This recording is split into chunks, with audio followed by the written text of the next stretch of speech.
मेरे प्यारे साथियों, परीक्षा पे चर्चा के इस महत्वपूर्ण एडिशन में आपका बहुत बहुत स्वागत है।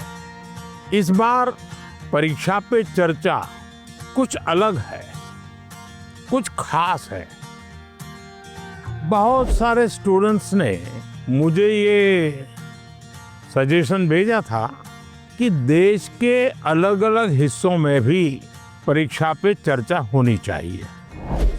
तो इस बार मैंने देश के अलग अलग हिस्सों में भी स्टूडेंट के साथ बैठ करके परीक्षा पे चर्चा की।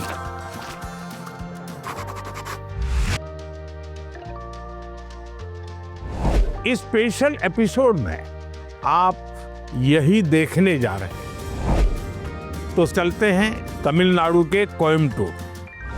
तमिलनाडु के स्टूडेंट्स की एनर्जी, उनकी क्यूरियोसिटी ने मुझे बहुत प्रभावित किया। आइए देखते हैं। बड़ा कम तो आप लोगों को कुछ खाने पीने को मिला कि नहीं? क्या मिला? नहीं, हमें घर से लेके आए थे। I couldn't believe my eyes when I saw him. First, I had expected like a dynamic, dramatic entry because he is the prime minister after all. But it was very simple, humble and down to earth. वो जब अंदर आए बस like goosebumps आने लग गए. It was really great. यहाँ क्या खास क्या चीजें खाते हैं हर रोज? पोंगल इडली. पोंगल, अच्छा, इडली डोसा। लेकिन आप कभी नॉर्थ में जाते होंगे तो फिर पराठा, चपाती है। ऐसा है कि मैं कई वर्षों से 10th और 12th के जो बच्चे हैं उनसे बातचीत करता रहता हूँ परीक्षा पे चर्चा। शायद आपने किताब भी पढ़ी होगी और आपके घर में भी चर्चा होती होगी, टीचर से भी चर्चा होती होगी। और मैं बातचीत करता हूँ कुछ सीखने के लिए। मेरे लिए बहुत बड़ा ये सीखने का कार्यक्रम होता है, ये सिखाने का कार्यक्रम नहीं है। तो मैं आज तमिलनाडु के नौजवानों को इसलिए मिल रहा हूँ कि मुझे कुछ सीखना है। तो आप में से अगर कोई कुछ बातें करना चाहते हो, अपनी बात बताना चाहते हो, तो मुझे सुनना है। कौन शुरू करेगा? छवि जैन है मेरा नाम। मुझे स्टार्टअप करना है, तो मुझे किन किन विषय की जानकारी चाहिए और एजुकेशनल लेवल पे मुझे क्या करना होगा जिससे मुझे स्टार्टअप के लिए मदद मिल सके। स्टार्टअप का आकर्षण क्यों हुआ आपके मन में? स्टार्टअप का विचार क्यों आया? मैंने कई लोगों को देखा है, उनसे बस प्रोत्साहित होकर मुझे भी करना। देखिए, आपकी बात एकदम सही है। मैं भी आजकल जब भी किसी नौजवान से मिलता हूँ तो तुरंत कहते हैं स्टार्टअप। पहले आपका ध्यान इस बात पे होना चाहिए कि आप क्या करना चाहते हैं। कुछ स्टार्टअप ऐसे हैं जो सिर्फ टेक्नोलॉजी में इनोवेशन करना चाहते हैं। किसी को लगता है मैं ड्रोन बनाऊं, किसी को लगता है कि मैं घर में बिजली की व्यवस्था ऐसी खड़ी कर दूं। अपने किसी 4 दोस्तों को जानती होगी जो टेक्नोलॉजी में एक्सपर्ट हैं। एक आध दोस्त है फाइनेंस में एक्सपर्ट है। चलो 4 लोगों की टोली बना दे, साइड में अपन स्टार्टअप शुरू करते हैं। जरूर नहीं कोई स्टार्टअप के लिए कोई 25 साल की उम्र चाहिए, आप कभी भी शुरू कर सकते हैं। मुझे याद है स्टार्टअप कैसे होते हैं। आज की भाषा नहीं है, मैं जब छोटा था आपकी उम्र का, तो मेरा गांव जो है बड़नगर, मेरे गांव से कुछ किलोमीटर दूरी पर एक दूसरा शहर है, छोटा कस्बा है विष्णुनगर। अब वैसे तो रोजगार ब्यूरो सरकारी होते हैं, इसलिए वो क्या करता था, वो लोगों की मेंबरशिप लेता था और शायद 5 रुपया मेंबरशिप थी। और फिर उनको कहता था कि मैं साल में आपको 5 या 6 पोस्ट कार्ड लिखूंगा और उसमें मैं आपको कहाँ रोजगार आपके अनुकूल है वो मैं जिसको रजिस्ट्री करवानी होती वो लिख करके देता था कि मेरा ये क्वालिफिकेशन है, मुझे ऐसी नौकरी चाहिए, इस प्रकार का काम मैं कर सकता हूँ, मैं इस इलाके में रहना चाहूँगा। जिसका वो रहता था क्वालिफिकेशन, उसको लिखते थे कि आज फलाने फलाने अखबार में फलाने फलाने पेज नंबर पर ऐसा एडवर्टाइजमेंट आया है जो आपके लिए अनुकूल है, तो आप वहाँ प्रयास कीजिए। ये काम वो करते थे। अब ये ऐसा स्टार्टअप था, उनको कमाई होती थी, उनकी तो रोजगारी हो गई पक्की। छोटे छोटे स्टार्टअप से भी काम शुरू हो सकता है। तो मैं समझता हूँ कि अगर आपकी रुचि है तो बहुत अच्छी बात है। हमने एंटरप्रेन्योर बनने का मूड होना चाहिए, और आज भारत की चीज़ें विदेशों में भी बहुत जा सकती है, बहुत चीज़ें जा सकती है। तो थोड़ा आपको अध्ययन करना चाहिए। कुछ स्टार्टअप चलाते हैं, तुमको मिलने जाना चाहिए, पूछना चाहिए। आप स्कूल में एक 4-5 दोस्त लेकर के एक प्रोजेक्ट बना सकते हैं कि भाई स्टार्टअप की शुरुआत कैसे होती है, आइडिया कैसे आता है, वो काम कैसे करते हैं, और एक प्रोजेक्ट रिपोर्ट बनाओगे। उनको बताना चाहिए मैं तो स्कूल से हूँ, मैं स्कूल का प्रोजेक्ट बना रहा हूँ। तो वो छुपाएगा नहीं, आपसे बताएगा। तो धीरे धीरे आपको ज्ञान भी मिलेगा कैसे कर सकते हैं। His reaction was towards my question when I asked about startup. His reaction and his answer all touched it. इस बात से मैं घबरा जाता हूँ कि कहाँ मेरे साथी मेरे से आगे न चले जाए पढ़ाई में। मेरे आसपास के लोग भी उससे मेरी तुलना करने लग जाते हैं, जिससे मैं और घबरा जाता हूँ। तो ऐसी स्थिति में मैं क्या करूँ? देखिए, पहली बात है, इसे घबराने की जरूरत नहीं है। एक्चुअली वो आपके लिए इंस्पिरेशन बन सकता है कि देखो ये कैसे जल्दी चीज़ों को सीख लेता है, ये कैसे आगे बढ़ रहा है, ये कैसे काम कर रहा है। तो एक तो आप उसको ऑब्जर्व करके सीख सकते हैं। खुद की कैपेसिटी बढ़ाते रहना, इसका मतलब कि तुम्हारा मानदंड कौन होगा, वो नहीं होगा, खुद होंगे। खुद को ही एक पैरामीटर बढ़ा देना चाहिए और तय करना चाहिए कि मैं कल यहाँ था, अगले सप्ताह में यहाँ पहुँचूंगा। तो आपका उत्साह बढ़ेगा। अब जैसे हम सोचे कि भी मेरे मन में ऐसी कौन सी विशेषता है, क्या काम है। देखिए, हर एक को हर चीज नहीं आता ही है। देखिए, हर एक को कुछ न कुछ तो आता ही है। मेरे पास वो कौन सी ताकत है, मैं इसको आइडेंटिफाई कर पाता हूँ। आप देखिए, वो आपकी ताकत बन जाएगी। कभी निराश नहीं होना चाहिए। He's a person with whom I can be very comfortable to speak. And then that question came out of on his own. Sir, हमेशा मुझे ये डर रहता है कि कहीं मैं पढ़ाई में ज़्यादा फोकस करूँ तो मैं अपनी पैशन खो दूँ। अगर मैं अपने पैशन पे ज़्यादा फोकस करूँ तो मेरी पढ़ाई छूट जाएगी। दोनों के बीच में बैलेंस कैसे लाऊं?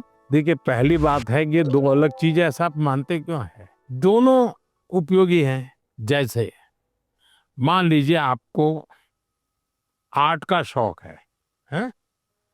और आपने साइंस का कोई विषय पढ़ा और उसमें कोई लैब की चर्चा है और कुछ केमिकल मिलाने की चर्चा है।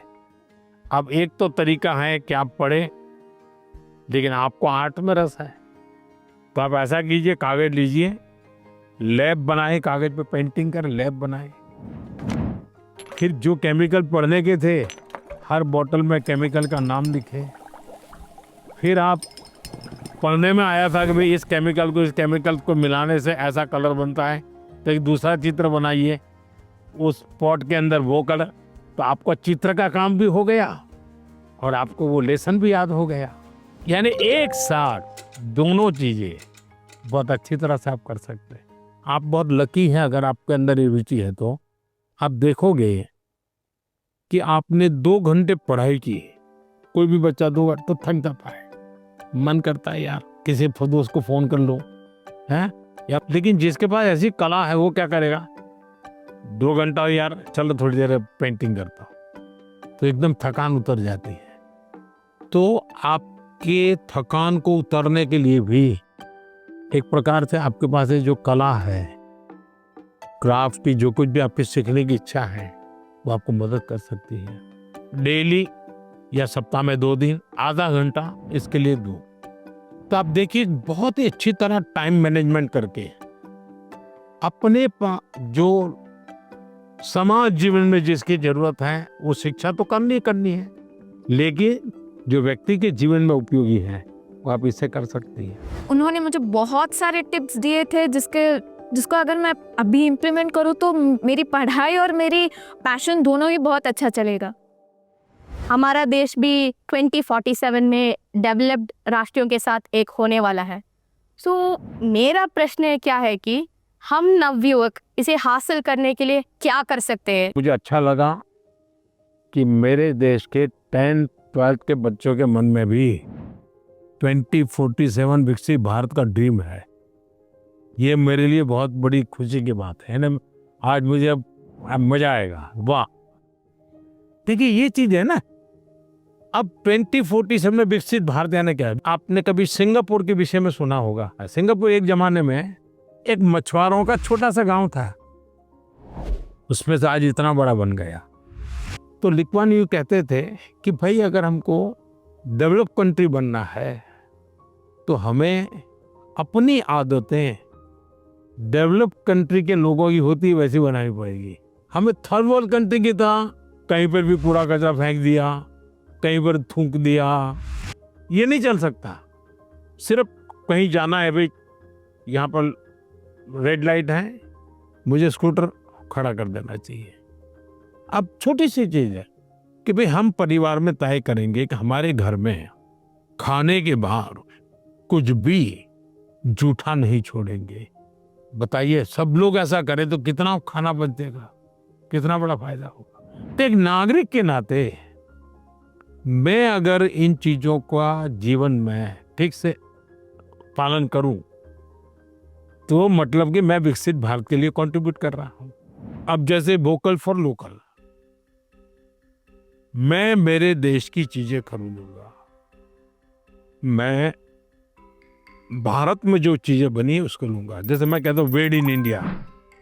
अब कुछ लोग पैसे वाले लोगों को लगता है दुबई में जाके शादी करेंगे, वाह हिंदुस्तान में क्या कमी है भाई। हम सब देश के नागरिक छोटी छोटी चीजों को करें, हम जरूर विकसित भारत बनाने में अपना दायित्व निभा सकते हैं। We were shocked that, oh my God, a student is actually concerned about this. And he told us that it's the small steps that matter, not the large ones. मेरा आपसे प्रश्न ये है कि कोई भी छात्र या कोई भी मनुष्य अपना जीवन जब व्यतीत करता है तो बहुत सारी चुनौतियों का सामना करता है। तो ऐसे परिस्थितियों में उसका एक लक्ष्य होता है, पर जब चीज़ें डिफ़िकल्ट हो जाती है तभी हमको हमारा जो मोटिवेशन होता है जीवन व्यतीत करने में वो कम होता है। तो ऐसी स्थिति में सफलता प्राप्त करने के लिए हमें मोटिवेशन की ज़रूरत है या अनुशासन की? दोनों चीजें महत्वपूर्ण है जीवन में। अगर अनुशासन है ही नहीं तो कितना ही इंस्पिरेशन होगा तो वो इंस्पिरेशन क्या काम का आएगा। मान लीजिए एक किसान है, उसको प्रेरणा मिल रही है, बगल वाला किसान बहुत फसल कर रहा है, इंस्पिरेशन है कि यार उसकी तो 1 एकड़ भूमि है, मेरी तो 4 एकड़ भूमि है, वो ज्यादा कमाता है, मैं कम कमाता हूं, तो उसको इंस्पिरेशन तो वहां से मिलता है। लेकिन ये बारिश के पहले जोतना चाहिए, वो सोचना नहीं, देखेंगे अब हफ्ते के बाद करेंगे। अगर खेत जोतेगा नहीं और बारिश आ गई फिर वो कुछ भी करे उसकी तो हालत खराब ही रहेगी। तो उसके अंदर वो डिसिप्लिन नहीं था, इंस्पिरेशन था कि मैं उसकी जितनी कमाई करूं, लेकिन डिसिप्लिन नहीं थी। भाई मुझे इस समय के पहले खेत जोत के रखना चाहिए, बीज की जरूरत है ला करके रखना चाहिए, बीज को तैयार करने का काम करना चाहिए, तो डिसिप्लिन नहीं था।